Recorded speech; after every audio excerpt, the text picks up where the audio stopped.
Howdy. Friday. All right. I'm excited about this day because of so many reasons, and also have a little bit of yearning because my hubby is leaving me later today for a few days, and then I leave him for a few days. And so a part of today's conversation is not about marriage, but so much about marriage and understanding that marriage is a connection point, a covenant, not just between husband and wife, between God and you, right? The bride and the bridegroom, the church and Jesus. And the marriage that we have in so many components of our life. Marriage in finances is what was kind of piquing this conversation this morning. And also some incredible God-fearing men that I had the opportunity to do life with this week. And I think we think through relationships so often, and as a woman who speaks into both men and women, but predominantly, hey Kelly, good morning. Melanie, good morning. Ooh, I'm so excited to be in Mexico next week. I don't know what I'm going to do about Peloton and preach. I don't know. I'm going to have to change the words. Mexico and move. Let's go. Anyway, I think that it's important for us as a society to have inputs, both masculine and feminine. And that allows us to truly hear from the Father in all facets of who He is. And this morning, I wanted to talk about dreaming and ask you, have you stopped? Have you stopped dreaming? Have you stopped dreaming in your marriage? And that marriage being with God, that marriage being in all of the things that you're fully intertwined with. Identity, goals, right? We're still in the first of this year, understanding that January is month one. And oftentimes we can get a momentum and we don't even get out of that momentum because we are stuck. We can't even get in momentum because we're trapped in what was behind. And so this morning I was reading in the Choose to Win book. You know that I'm reading. I actually didn't even get to book 2 this morning because me and my hubby started getting into a conversation about finances. But this quote really struck me in regards to dreaming, associated to finances, associated to marriage. The number one reason people do not reach their goals is they trade what they want most right now for what they want most, right? They trade what they want most for what they want now. Let me say that again. The number one reason people do not reach their goals is they trade what they want most for what they want most right now. And the key words of that comprehension is now. Dreaming is in the future.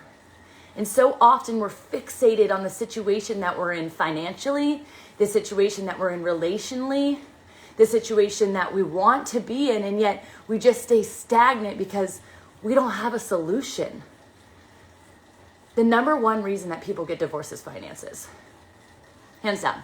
That's a realistic stat. And it's a scary one at the same time. Finances, really? The second is religious preferences and not being on the same page together. The third is how you raise your children, not having the same belief systems around parenting. And the fourth is, I'm missing it. What is the fourth? Does anybody know? Shucks, my mind just totally went blank. Finances. Oh my gosh, can't think about it. Anyway, there's a fourth. If it comes to me, I'll let you know. But finances is number one. And I think so often we can get in this place of stagnancy, and I feel like this is what the church hasn't done the best job on. You know, is they're saying to give and give and give and give and give and give and give. And they even talk about not giving outside of your means, but giving within your faith realm, the means of your faith, right? But then they suppress you in saying You're greedy if you get to the top, right? So if money, they say, is the root of all evil, which is not the verse, the love of money is the root of all evil. I'm constantly comprehending what is happening with the marriage covenant of my finances. Am I stewarding it well? Am I dreaming big enough and activating to that dream, or am I stagnant in the current situation? This is a business conversation. This is a marriage conversation. This is a love conversation. This is a covenant conversation about finances and your fixation or lack thereof on dreaming associated to your finances. Who does that, right? I hired a coach last year at the beginning, and it was way outside of my means, way outside of my business's means, way outside of anything I've ever invested in one human being before in my life other than the institution of my college. It was a lot. And I honestly didn't know how I was going to come up with it and pay my team and grow my company all at the same time. But I had faith that the person and the person's foundation, who they were connected to, was going to be my security, because men don't always get it right. And I don't say that men, I mean flesh, human, don't always get it right. But one of the very, very first activation assignments that person gave me, and you guys know my coach, I talk about him all the time, so I won't act like he's like somewhere that you don't have access to. Mike Zeller, you should follow him. He talks about zone of genius a lot. He's phenomenal. He's a steadfast human that I'm grateful for. And the first thing that he had me do, just on a whim, no like direct communication, but it was our first group conversation, was he said, what are you aiming towards? What is it that you want? What are you thinking about right now when it comes to the dreaming of your finances? And I talked to him about having a house on the water.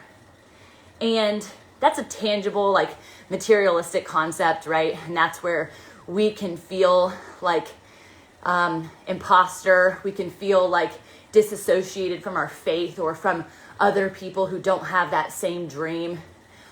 Why a house on the water? It's not about the size. I didn't talk about the size of the house on the water. I just said I wanted to be on the ocean for a couple of reasons. One, I know that salt air brings me life. Two, I know if that's my view constantly, I'm comforted by the ever-changing waves. And therefore, when I look at it, I feel movement, whether or not my body is moving, which then propels me into movement. The Holy Spirit is the same way. You might feel his strong presence in a being, in a moment, in a worship session, in a time of prayer, but he is fluid. He is everywhere all at once. He is omnipresent. And therefore, you cannot sit on your dream, especially when he gives it to you unknowingly on how you're going to get there. So how do I get there? How do I get a house on the beach knowing that it's for my children, it's for my children's children, it's for my ministry, it's for my marriage? We love to host people. My husband loves to cook. I love to host retreats, which we're about to be on here in the next week in Mexico. Why not my house? Why not my altar? And that's a conversation about finances as much as it is a conversation about dreaming. Have you given up on your dream? I've got to know. Have you forecasted how you get there? This is so important. And I want to talk, about the granular concepts of that. Your debt to income ratio might be a part of it. Your current financial mindset might be a part of it. So I told my coach that, and he said, great, we're going to get you there. And I said, great, let's do it. Do you have got a timeline for me? No timeline. No necessary timeline.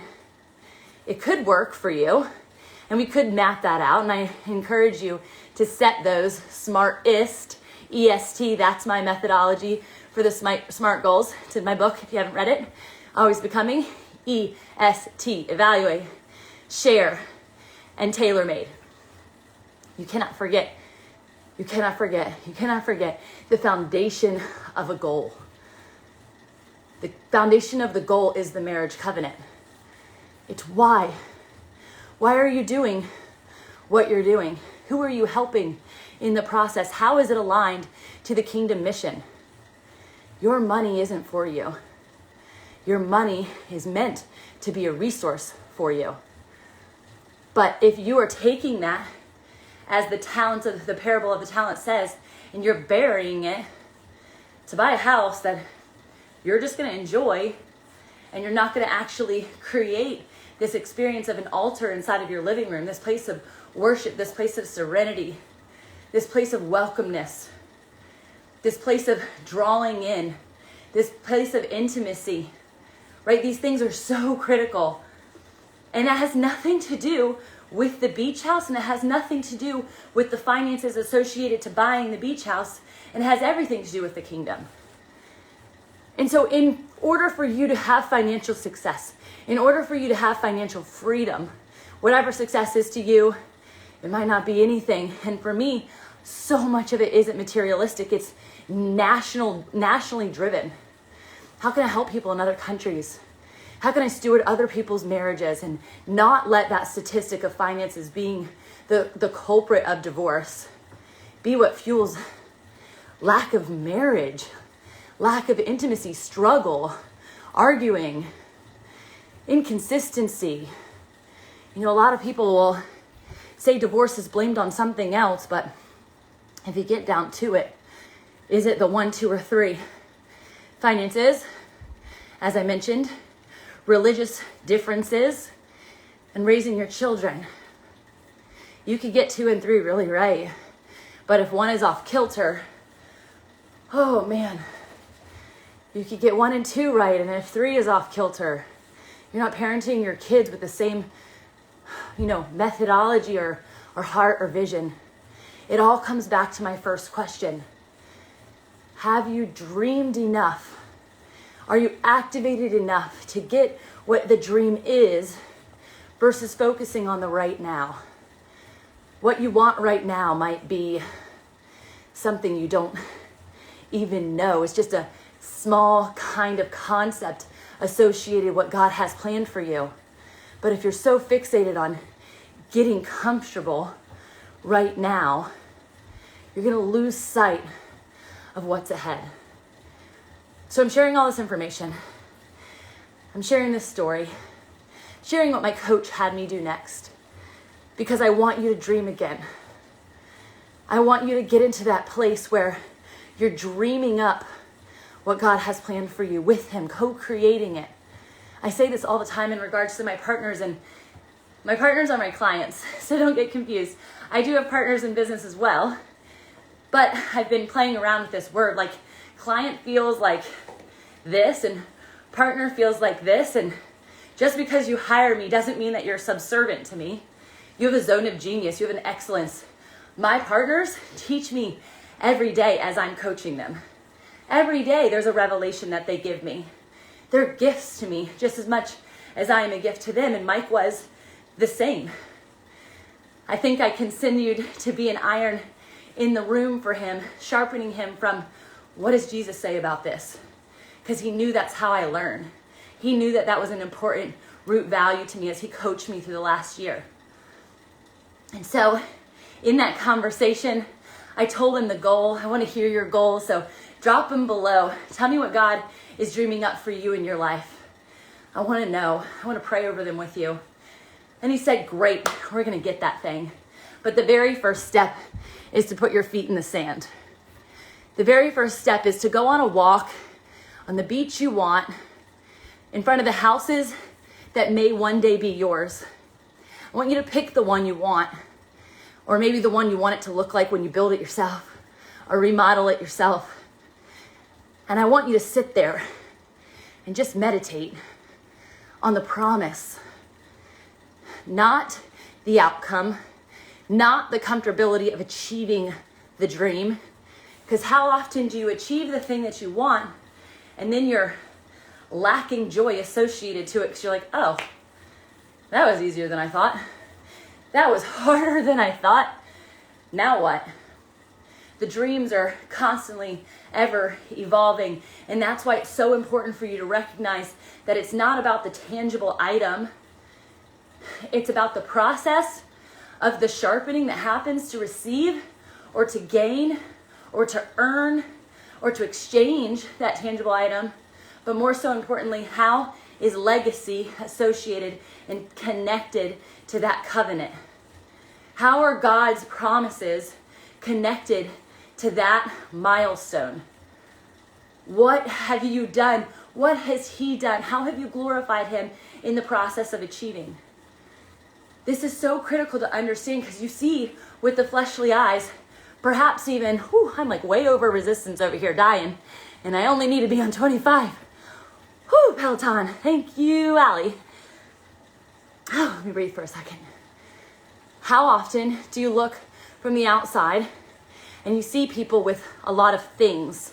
You see people with a lot of tangible assets and you're jealous or you're comparing yourself. Have you ever considered what's happening on the inside of that person?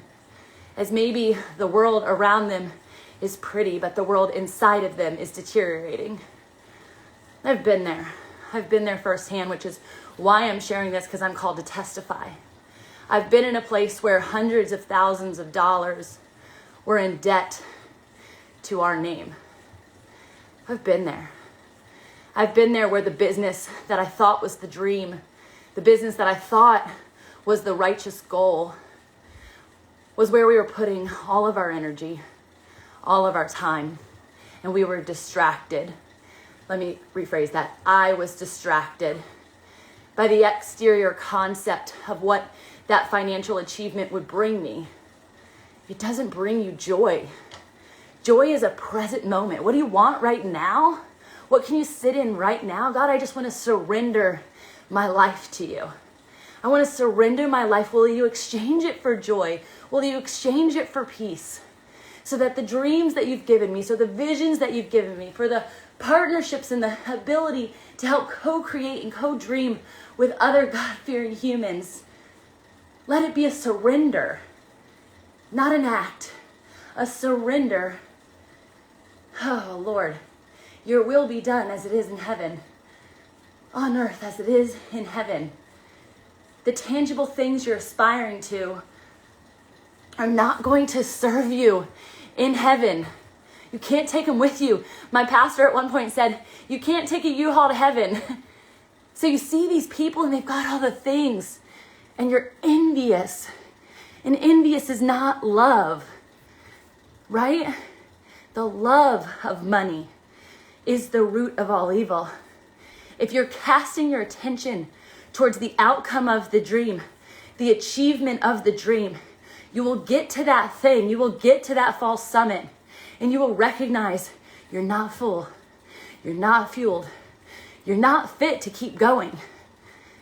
So from the outside looking in, over a half decade ago, it was like 6 years ago, I was in that place swimming and it felt like I was going nowhere. I was barely treading water. Meanwhile, my husband, who had taken on the full financial burden of the house, of the marriage, he was trying to keep me afloat and keep our finances and name associated to our finances afloat. This is entrepreneurship, y'all. This is what it looks like in the real. And this is what Tom Ziegler is literally talking about today in the financial section. And he's a huge Dave Ramsey advocate. His dad is too. But before that became ingrained in the Zig Ziglar Foundation, they had a financial crisis because of a choice, because of a vision associated to a dream, and yet the wrong choice was made. So this is important to understand. God might give you a deposit, God might give you a vision, but it's the activation of those things. It's the key components that exist in the process, in the sharpening time, in the threshing floor, right? In the season of toiling the soil and planting the seeds, that if you're not paying attention to the lights and the responses and the gifts that he's giving you in that time, your harvest is not coming. Not how you thought. Now, God doesn't take from his children when he gives you a vision or a dream. He's not trying to extract. He's trying to pour out his love. But in the process, there has to be that element of surrender. And it has to be associated to finances. When I change the posture of my hands and I change the posture of my heart and I change the posture of my head towards the dream, and I recognize what was happening on the outside didn't matter if my heart wasn't right. My posture changed to wide open hands. My posture changed to that place of surrender. God, whatever you give me is yours. Whatever you give me is yours. Good money, great money, in good hands, great hands, creates great impact. Great impact. Because it's with a surrendered spirit that you give to nonprofits. It's to a surrendered spirit that you give to a coach that you believe in. It's a surrendered spirit that you give to a mission that you see. It's a surrendered spirit that you develop a business. You have to be willing to give it up in faith, knowing that God has more in store. But if you're not dreaming, how would you ever know? If you're not leaning into the greater vision, how would you ever know where in the world you're going? I was on this awesome IG Live yesterday with Kendra Hall. If you don't know her, look her up. She's amazing. I hope I get her book name right. Change Your Story, Change Your Life, okay? And on the front of the book, there is a yellow brick road. And she was talking about how everyone's in pursuit of the Emerald Castle. Everyone's in pursuit of the Emerald Castle. And whether that's physical, tangibles, materialistic or not, it doesn't matter. The concept is that we're all headed somewhere. The book is called Change Your Story, Change Your Life by Kendra Hall. It just came out. She's super excited about it. And I am too, because the concepts are amazing and it does speak to finances. And we were having this conversation and she said, so often we're placing our bricks because that's all you can do. You can't have the vision and then, oh, you're here at the destination. It's brick by brick. It's day by day. It's surrender by surrender. Every time it's given to you, God's asking and watching, can I trust her with this? Can I trust him with this? Because you know the verse associated to the fact that if he can't trust you with the little, that 10x, that 100x, that 1,000-time blessing that he promises in Deuteronomy 1:11, it can't be yours. It can't be yours. And if it becomes yours because of action, because you're motivated, because you're diligent, because you're hustling, then so be it. But guess what? You're going to get back to the place where you're envying other people who are deteriorating on the inside. Greed cannot persist. Evil will not prevail. Not in my house. And my house is your house, friend. You are welcome. You are welcome here. God invites you in. He wants you to gain perspective. He wants you to be surrendered. He wants marriage to be alive and well and whole. And he doesn't want finances to be what gets in the middle of people. Money. That's ridiculous. You could light my money on fire. If I'm standing with my husband, that's exactly what we did pretty much a few years ago, or at least it looked that way. It's like, you're lighting your money. You're lighting your money on fire. But guess what we were doing? In the process of those hundreds of thousands of dollars in debt, we were also investing. How does that make sense? Where were you pulling the money from? Credit. I'll be real honest with you. We weren't pulling our money from anywhere that was ours. It might appear as if it was greedy. It might appear as if we were borrowing from the system. But we weren't investing in materials. We were investing in our whole health, well-being, our marriage. We were investing in therapy. That's the truth. He was working his butt off to keep us afloat. I was working my butt off to keep myself alive, to understand my identity in Christ, to be a stay-at-home mom, to try and afford all the things of the lifestyle we were previously living, unknowing to the fact that we were in the middle of a financial crisis because I wasn't aware. I actually wasn't aware that I was dwindling things on the other end. Even though I thought my business was struggling, my little baby business, I was working and hustling towards the end goal of a promise of money, not a promise of security, a promise of outcome towards a dollar sign, not the promise of love. Or, like I always say, my tombstone. What does your tombstone say? When you dream with Jesus, what does that obituary look like? How does it read? What do people say about you? People talk about your brand being what they talk about when you walk out of the room. That's your brand. That's your identity. That's your message to them, not your identity from God. But why are they not the same?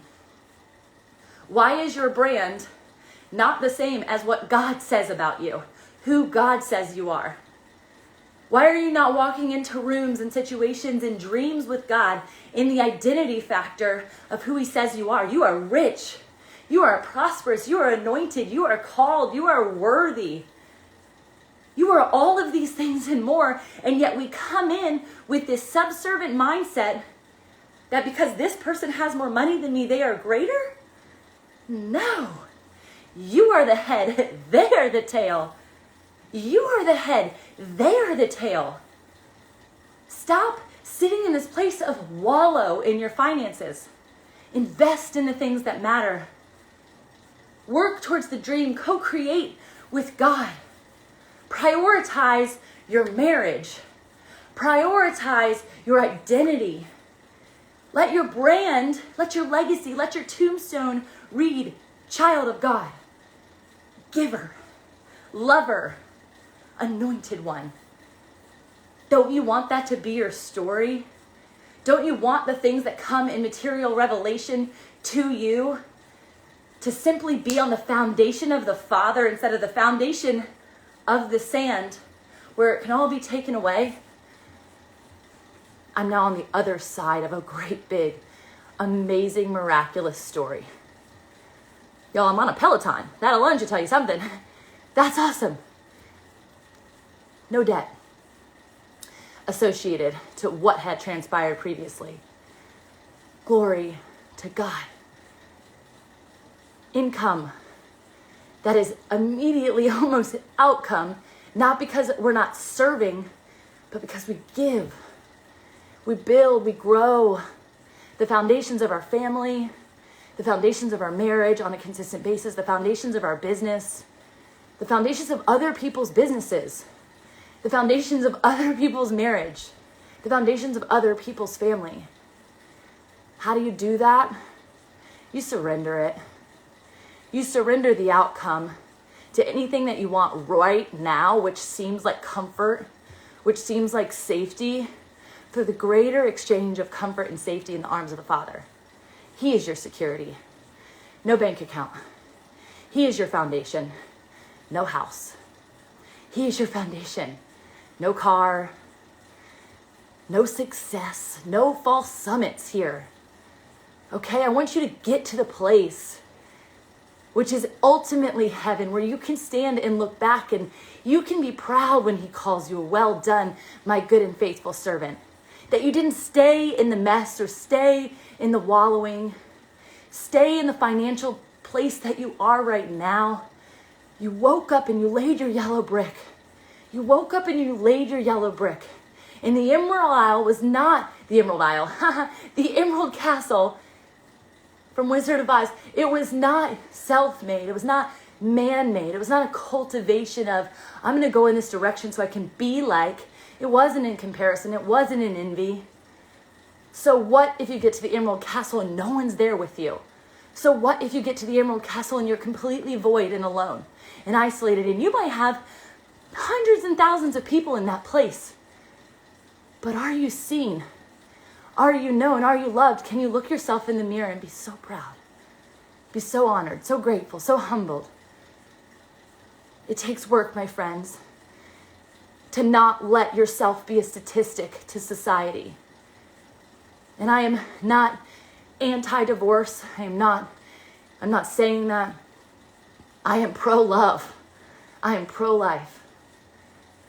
And I want people to feel whole, and I want people to feel connected, and I want people to stand in the truth of the marriage and ideation of love and covenant and family that God created rightfully, purposefully, clearly. He gives us the roadmap. He gives us every single brick that we lay to the vision because the story's already been written. And that's what Kendra was talking about. So often we think we are doing the work.